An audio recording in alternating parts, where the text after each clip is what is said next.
Meningitis is a disease that causes damage to the outer layer of the spinal cord or brain. Meningitis can occur because of a pathogen, but also because of a physical injury. There are 5 different types of meningitis. These are bacterial, viral, parasitic, fungal, and non-infectious. The severity of the disease changes depending on the cause of the illness. Today we will be focusing on bacterial meningitis.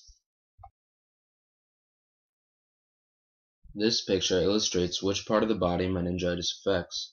As you can see, it affects the brain, spinal cord, and many different tissues in between. Bacterial meningitis affects people on nearly every continent. However, it is very prominent in sub-Saharan Africa. It has been an epidemic in Africa for nearly 100 years. This picture illustrates a group of people in Africa getting ready to receive a vaccine for meningococcal meningitis, a common form of bacterial meningitis. This map shows us the places in Africa where meningitis is still an epidemic. This is known as the meningitis belt. Between 2003 and 2007, there were 4,100 reported cases of bacterial meningitis.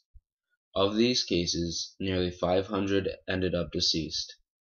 Infants under 1 year and people between 16 and 21 have greater rates of the disease. An interesting thing about meningitis is that it can be caused by a number of different pathogens. Also, the use of antibiotics can reduce someone's risk of death by up to 15%. Most people are able to make a full recovery after having the disease, and some pathogens only affect people if they are within a certain age group.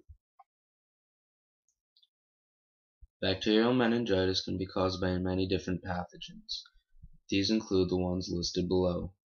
Viral meningitis, on the other hand, is caused by the invasion and infection of meninges, membranes lining the brain and skull. This picture shows us where the meninges are located. This diagram not only shows us where the meninges are located, but also shows us what a brain with bacterial meningitis looks like.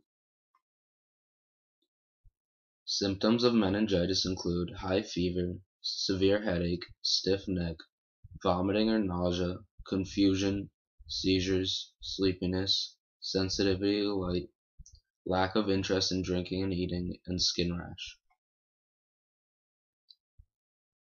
As of yet, there is no way to prevent viral meningitis. However, bacterial meningitis can be prevented by taking steps to stay clean, like washing hands. Immunization is also available for some types. There is no treatment of viral meningitis except for bed rest and pain relievers. Bacterial meningitis is treated with combinations of antibiotics.